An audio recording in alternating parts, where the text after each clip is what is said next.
The world is hurting right now, and it's time to rise up. As we lift ourselves up in body, mind, and spirit, we can reach out to others and be a light in a sea of darkness. Welcome to the Movement for Global Health with your host, Dr. Mary Zennett.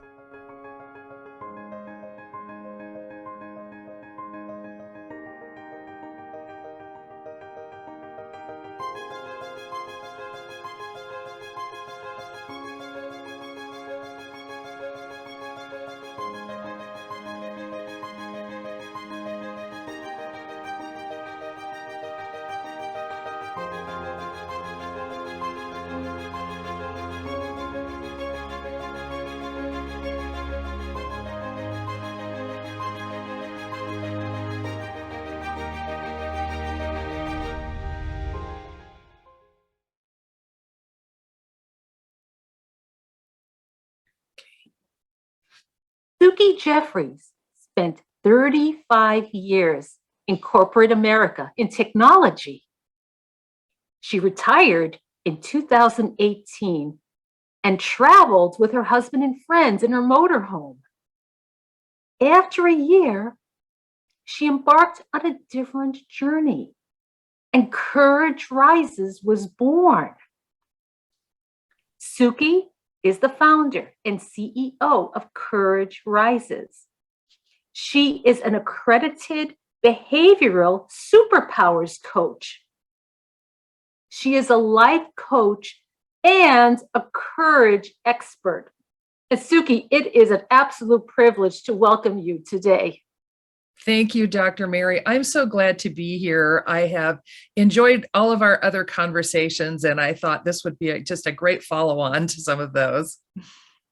And Suki, as I've shared with you before, you've done so much in your life, and I'm truly impressed. I mean, you've really walked the walk, and it's taken tremendous courage. You know, it's interesting. I had a friend who gave me a gift when I was 23. I was engaged to be married, and I broke that engagement. This was in 1982, and he just wasn't the right guy for me. And a friend of mine told me I was brave to do it. And I thought about it a little bit. I'm like, what are you talking about? You know, it was just self-preservation on my part, right? Yeah. Is the way I thought about it. And she said, no, you're brave. And then I thought, I am brave to do it. There are a lot of people who get in any situation, marriage, other situations where they've made a decision. And when it's time to really, where the rubber meets the road, they thought this isn't right for me anymore. And yet they stuck with it. And me not sticking with it has really made all the difference in my, in who I believed I was, you know? Wow. But at the time, what did that feel like? Oh, it felt awful. It felt awful. You know, any significant breakup, whether you're the one breaking it off or not, is completely traumatic. You second guess yourself. You wonder what if I had done this or said this or whatever. And, it was terrible. It didn't feel brave. It didn't feel brave at all. No. But ultimately, you were true to yourself. Yes.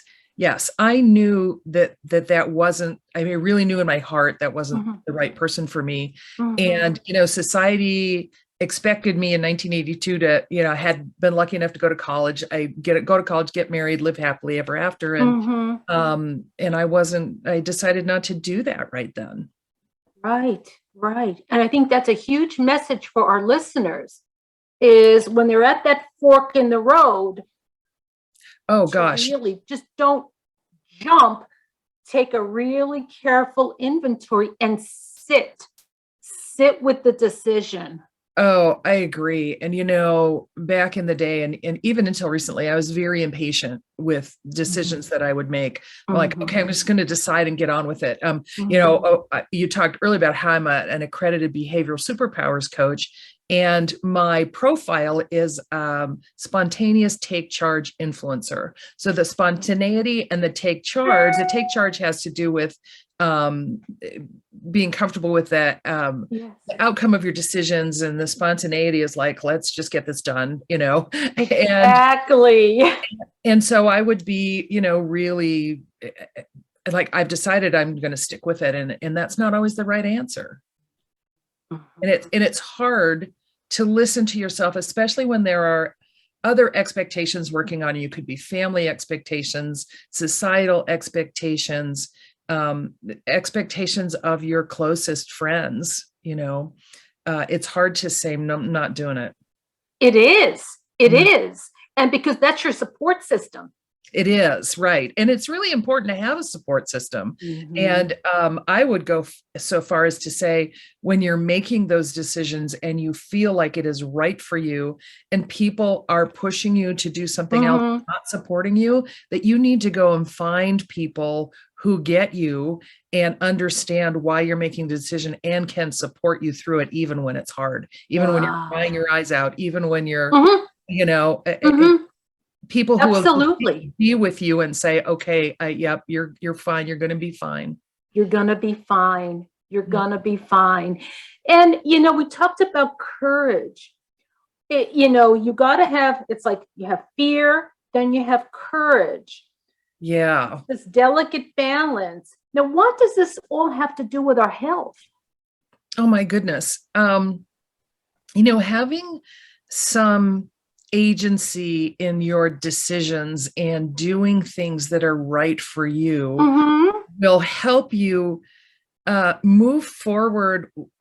Your mental health is so important to your physical health, I believe. Right. And I know you do as well. Absolutely. And if your mental health is not in a comfortable, not, I don't want to say comfortable, because making, affecting change is uncomfortable, always might be a Mm-hmm. little uncomfortable or a lot uncomfortable, but making sure you're aligned with what you really believe is going to help your body systems to work in alignment as well. And when you're not always, even for your mental health, when you're not always fighting against, oh, I'm so sorry. When you're not always fighting against what people are telling you should do and what is right for you, Mm-hmm. and you're not expending all of that energy and you're not worrying about it. And somebody told me recently that worrying is like praying for an outcome you don't want. And I just thought, wow. No Really kidding. profound. Yeah. It Because is. the thing, I believe that the things you think about, you bring Mhm. about. And so Exactly. if you're worried about X, Y, and Z, Exactly. it's more likely that it's going to happen. That's right. That's right, because that's your focus. Yeah. Mhm. That's your focus. And so let's go back. You were, having a great time in your Yes. motorhome, and people would say, "You did what?"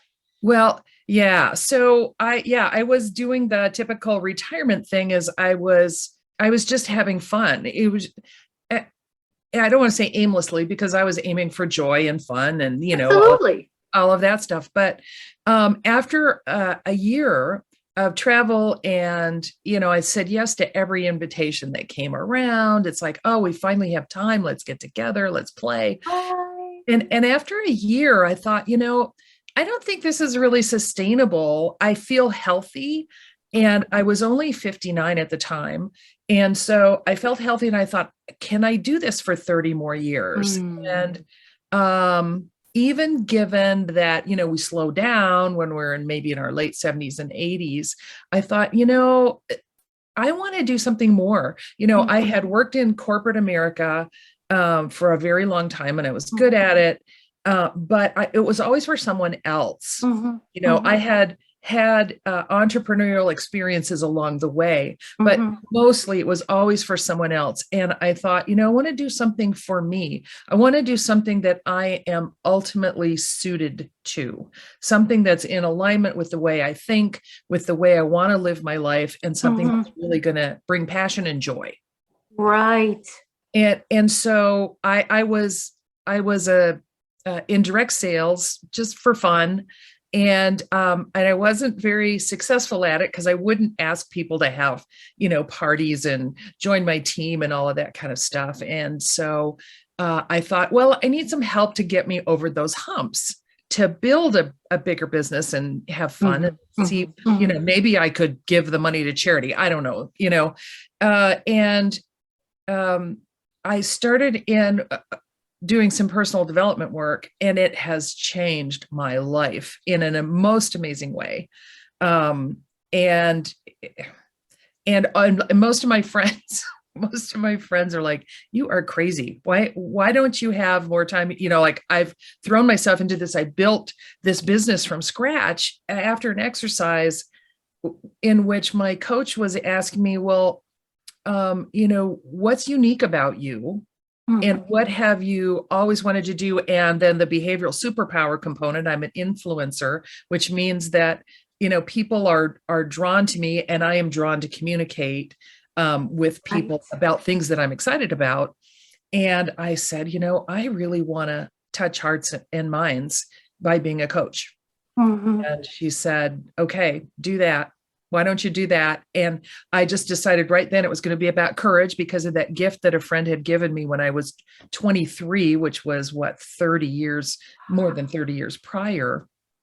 And I decided courage rises, and I didn't know how to be a life coach at the time. So I just started interviewing people about their experiences with everyday courage. And wow. Yeah, and they're out on my YouTube channel. Some of them are, with varying skills. When you first start something, you're not very good at it. But it got better, and the stories that people were telling me, some of them were really extraordinary. Wow. And they, one in particular, my friend Amy Steinberg, she had escaped a polygamous cult when she was younger. And she told me that being able to tell her story out loud, to have the courage to tell her story out loud, changed the way she thought about herself. And I thought, exactly. I got the gift.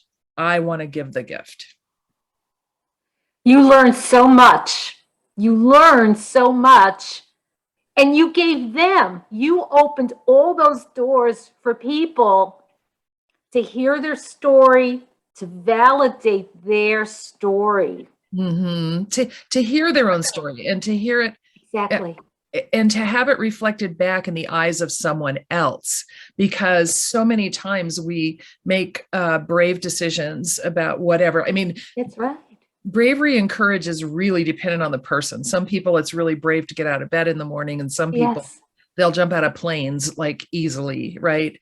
And but to give them the gift of seeing them and telling them, wow, that's amazing. Wow. Yeah. Tell us some of your stories of courage. I know you've had many. Well,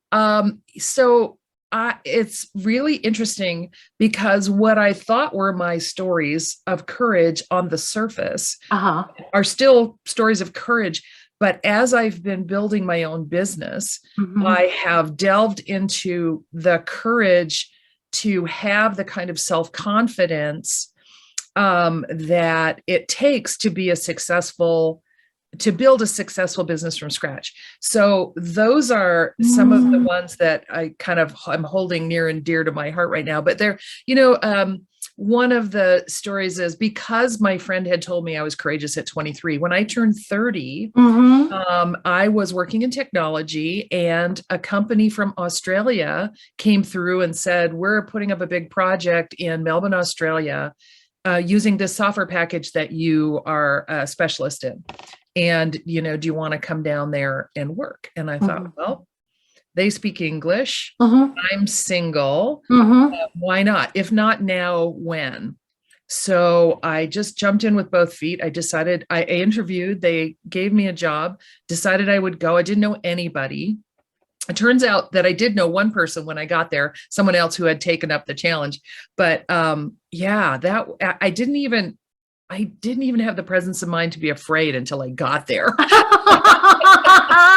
And when I got there, I was like, oh my God, what have I done? What have I done? But you did it. But I did it. And Did I was there. I mean, this sometimes you just have to do it and figure it out, you know? Exactly. And it was one of the greatest experiences of my life. Oh my God. How long were you there? I was there for 2 years. Wow. Yeah, I worked. I made fantastic friends. We had lots of fun. They have the most amazing animals and birds there. So, and my family came, my parents came down to visit me and my aunt and uncle, and that was wonderful. And but like you say, you only plan so much. It's like when it's time to go, you trust yourself enough. Yes. You trusted yourself. And I think that's the fiber that you built in your life. Yeah. Up until that point, trusting yourself. And like you said, values, looking at your values, having some knowledge. What are your values? Mm-hmm. So that when it's time to act, you've got that foundation. Mm-hmm. It's true. And, I strongly believe courage isn't something that people are born with. It's something that we learn. Fear comes pretty naturally to us, but you can learn to build your capacity for courage one small step at a time. And before long, you are that courageous person that you've always wanted to be. Wow. It's never too soon to start, no matter where you're at. Like you said earlier, if a person has a hard time getting out of bed in the morning, whether by fear or pain or whatever, or they feel like the problems of life are so, and you've heard people, the problems of life are so overwhelming, they just keep the covers over their heads. Yep. But what are you saying? You're saying, trust yourself enough. Trust deep within you and take that first step. Take the step. And it might just be putting one foot out and walking across to the bathroom and washing your face. That might be your big, brave activity for the day. And then you come back and you can think about it. It's like, well, what did that cost me? Not a lot. Exactly. What did that buy me? Well, I feel refreshed. And maybe tomorrow, maybe all week, that's what you do is you wash your face every day. And maybe the next week is I'm going to wash my face and I'm going to get out of my pajamas. Exactly. Yeah. Exactly. So that's what we're saying. No matter who's listening, put one foot in front of the other. Take an inventory of where you're at. Yes. Yep. Look at be honest with yourself. It can be really painful to take an honest look at where you are. And one of the things that that I talk about, I run a workshop called Tell Fear You're the Boss. And one of the things that I tell people to do is to make a list of what it's costing you. Right. It's kind of like the whole pro-con list. If it's costing you friends because you won't go see them, your relationship, it's costing you relationship because you're not getting out there. It could be costing you self-esteem. It could be costing you, all of these things that make your life small. It doesn't have to be dollars and cents. Right. It's peace of mind and it's confidence. Then what could you gain? If you took a brave action, even a small one, what would you gain? What could you maybe cross off that that cost list, or what might you gain from it? And sometimes just looking at it on paper, and I suggest people write it down, not just keep in your head, write it down and come back and visit it, even if you're not going to take a step today. Keep looking at it and keep thinking about it and ask yourself, how might my life be different if I made a different choice? Right. What are some of those choices that you've made over the years? Over the years. I chose actually a number of times not to get married. I was engaged twice, once when I was 23, once Mm-hmm. when I was, I think, 32. Mm-hmm. And I chose not to get married. And so that was one of them. And the second time was just as hard as the first time, because I genuinely loved the person. I Mm-hmm. just had come to the realization that we didn't have a strong enough foundation Right. to stay together. So Mm-hmm. I Mm-hmm. I waited until I met the person who was right for me. Mm-hmm. And that happened when I was around 36, and I married at 39, which is pretty, it's funny. When I went to Australia, they had, a lot of them had just, they're very traditional in some ways and Yeah. completely Yeah. non-traditional in other ways. Yeah. They decided, since I was 30 and single and traveling the world, that I didn't want to get married. Like, I didn't want to have Ah, relationships and stuff. And it's like, no, you're putting your ideas that's right. of what's That's right right. for me in That's your right. head, and those aren't my ideas. so Exactly. so kind of living, when I came back from Australia, I went on the road as a traveling consultant. So I was Mm-hmm. still working in that software package that I had done before I went to Australia. And there was lots of work. And so I would pick up and go from project to project, Mm-hmm. Mm-hmm. kind of sight unseen. I knew that it was, X, and all, Yeah. was comfortable with the things that, were around that, but I Yeah. didn't know what they would need me to do. So I'd show up, I'd make friends, I'd do my work and had some fun. And then it was over, and it was time to move to a different city and do the same thing. And, there were those things. Um, gosh, some of the other one of the brave things that I've done, brave in my mind, is, my mom had a 20-year decline with Alzheimer's, and it started when she was about 65. And I'm approaching 65 now. Mm-hmm. And all through my 50s, I was obsessed with the idea that I was next. I could Oh. look at my mom, and we looked the same. We sounded the same. We Oh. had the same congenital foot Right. problems. We had the Yeah. same Yeah. back issues. I mean, we were just Yep. like carbon copies. Oh.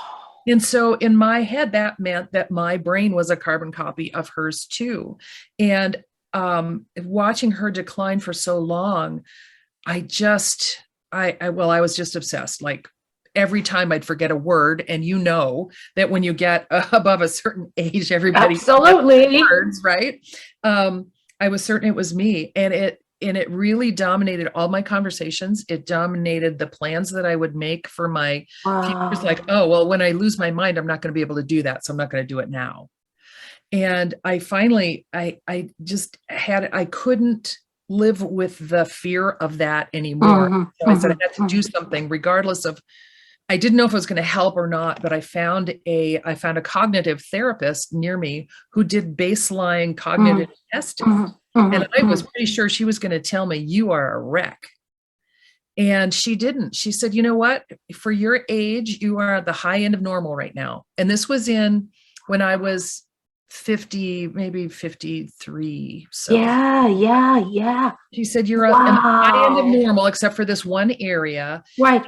And I hadn't expected that at all. And that made me feel a little bit better, but it was still like on my brain, like, Yeah. how could I be the high end of normal? I'm still forgetting my words. I lose my train of thought. And then I lived with that for a while. And then 6 years after that, I did another one, because I thought, let's keep an eye on this. Yeah. So that my husband and I could prepare for the best possible outcome. It's like, well, what are we going to do if we find out that you have cognitive decline? Well, we're going to move to a community where he can live independently, or we can live independently until I need memory care. I go into memory care. He's on the grounds. We can see each other. I was like, we're going to make these plans. And the second time, I did better than the first time. And I hadn't expected that either.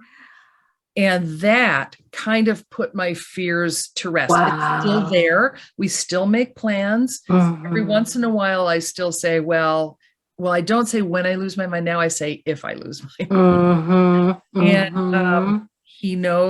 Mike and I have had very detailed conversations about it. It's like, we know what we're going to do. We've got a plan. And, I was a technology project manager for years and years. Once I have a plan, I feel like Yeah. I can work the plan and I can Exactly. figure it out. Yeah. Exactly. And today there are so many new things that we can do we're in an era where it's early, but we're in an era of preventative health. And think about, by doing more of those preventative steps, you could be the first generation to break that cycle. Oh man, that would be so exciting. Oh my God. Yeah. I mean, I keep up with the Alzheimer's Association. I'm a breast cancer survivor and Wow. 20 years this year. Wow. And I used to raise a lot of money for breast cancer for Susan G. Yeah. Komen. And now I do my fundraising every year for Alzheimer's. Oh, beautiful. And so I keep up with the community. Yes. And I've read recently about some medications that they say is working in some, lower level mammals and so I really could be in it, if not cured and reversible, then at least manage it, Exactly. And reduce the progression. Reduce the progression. Exactly. So all the progression and infuse yourself with more health and wellness and vitality. Mm-hmm. It was really interesting. I was reading on your blog page about like sludge. I think it's called. There's like mucus and stuff like that. Now, of course, I'm worrying about that, but I am doing so much right now to do things that are good for my head, good for my body. When I looked forward after retirement, I'm like, what is it that I really, really want? I want good health. Our son is having identical twin boys in July. He and his partner. And so I want to play with my grandchildren with ease and joy. I want to grow old with my husband. I like him. He's awesome. I want to have a place to entertain in that people want to come to. I want to keep my brain bright. And, since I retired, I've always been a night person. Since I retired, I have been getting up earlier than I have in my whole life without an alarm clock. I'm just like, okay, I'm so excited about my life right now. What am I building? What am I doing? What am I planning for? It's so good for my mental health, my physical health, everything. It is. Now, what would you say is one of the most surprising things you've learned since retiring from corporate America? Gosh. Surprising things I've learned. So there are hundreds of thousands of people out there who are living on purpose and not out of routine or out of habit. And I think when I was doing the corporate work, I was living out of habit. I'd go to work every day. I did my job, that sort of thing. And I was surprised by the size of hundreds of thousands, millions of people, the size of the community and the amount of information and assistance that they could have. And they're all building joy. They're building success and joy rather than, people plan for retirement. They put their money in order, but there are all of these people that are planning joy and ease and health, rather than just getting your finances in order. And I love being part of that community now. It's so energizing to me. That is extraordinary. How can people learn more about you and get connected to you and your community? Sure. So I have a website. It is couragerises.life, LIFE, for life coach. And on there, there's a place where you can join the Courage Convergence. And so that's the community that I'm building. Okay. I'm going to have a Facebook group, it's kind of slowly getting there. But for now, the Courage Convergence, I'll send out, I'm going to start up my interview series again in July. So I'll send out announcements of my interviews that I will Beautiful. put on YouTube, and they'll be on LinkedIn. Beautiful.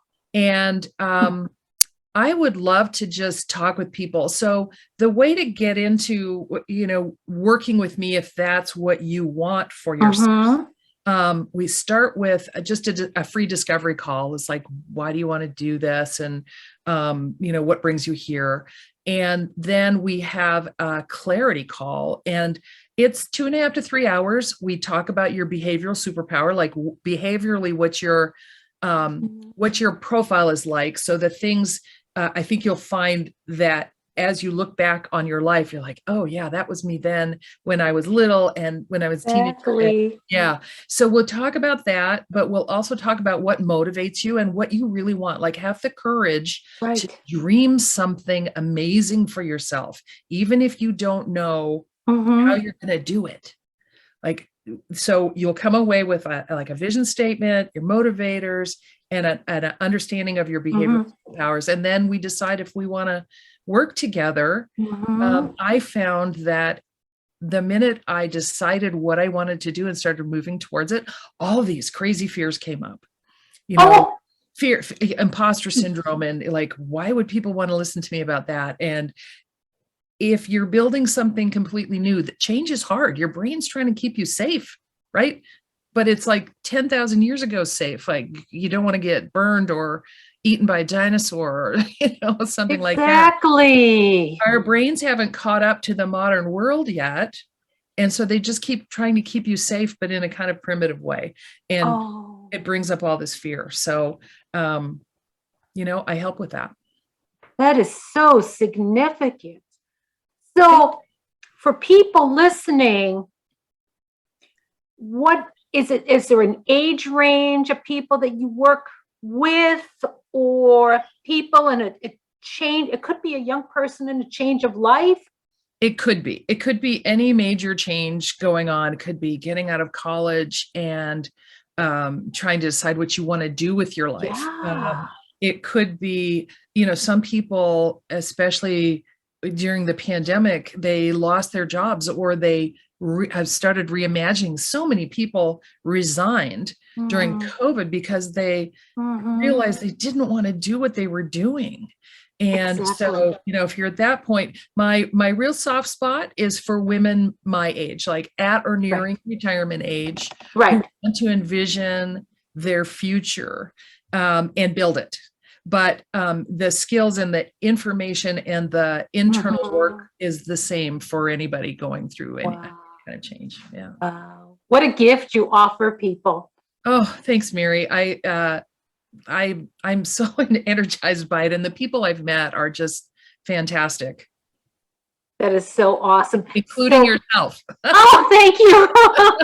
I'm a big fan of you, and I've been mental health for 35 years. I know what courage is and what it takes, and although it's not for the faint of heart, the rewards are exponential. It's just extraordinary. It's so funny when you say it's not for the faint of heart. I always say it's not for sissies. But you know what? But if you are afraid, you're right there. It's like you say, that fear is that signal. It's got red flags up there, but listen to it. Listen to that fear, and rather than get overwhelmed and close in by the fear, let that be the signal that says, all right, it's time to really do something. Yes, be curious about why you're feeling it. Exactly. Yeah, just sit with that curiosity for a while. That's right. And so try not to make a rash decision. No. But what's the too. meaning of it? What's the significance of it? And then, like you said, Suki, start envisioning your life. envisioning, like you say, I hear it all the time. People see retirement as I'm just going to sit on my back porch. It's like, And for some, that's great. exactly. But it's actually an opportunity. It's an opportunity to envision something different. And it doesn't have to be bigger or smaller. There, no value, just something different. Exactly. Mm-hmm. Exactly. And so let's go through, and I'll have all your links in below the podcast, but let's go over them again. Your website is couragerises.life, L-I-F-E. You can email me at Suki, S-U-K-I, at couragerises.life. Okay. And on my website, there's an opportunity to join the Courage Convergence, which is basically just giving me your name and email so I can let you know when interviews come out and like workshops come up and that sort of thing. Wonderful. And there's also an opportunity to connect with me and just have a chat. And it's like no obligation. Let's just get to know each other a little bit and see if it's a right fit, if even what I do is what you need. Exactly. Exactly. So thank you so much, Suki. This has been delightful today. I feel the same, Dr. Mary. I'm really glad we took the time to do this. Thank you. Yes, and we'll get this to our listeners and really look forward to people reaching out to you. And that convergence sounds great. So every one of us needs to get on that list. Yeah, I have big plans for it. That's awesome. And you know what? When you have big plans, you get the job done. I do. Yeah. That's your life story. You get the job done. It is. It is. So we can feel really good about that. Suki, thank you again. Oh, thank you, Dr. Mary. This has been absolute privilege. All right. All right. And that's our show for today. And Suki Jeffries. And I would encourage each of you to get to her website, get on her mailing list, and actively engage, actively get in the Facebook community and start thinking, gee, where am I at? What are my needs? Like we talked about earlier, what is my value? What are my values? What do I want from my life? So Suki's challenging us to ask ourselves some very important questions. Most definitely. All right. Thanks again, Suki. Thanks, Dr. Mary.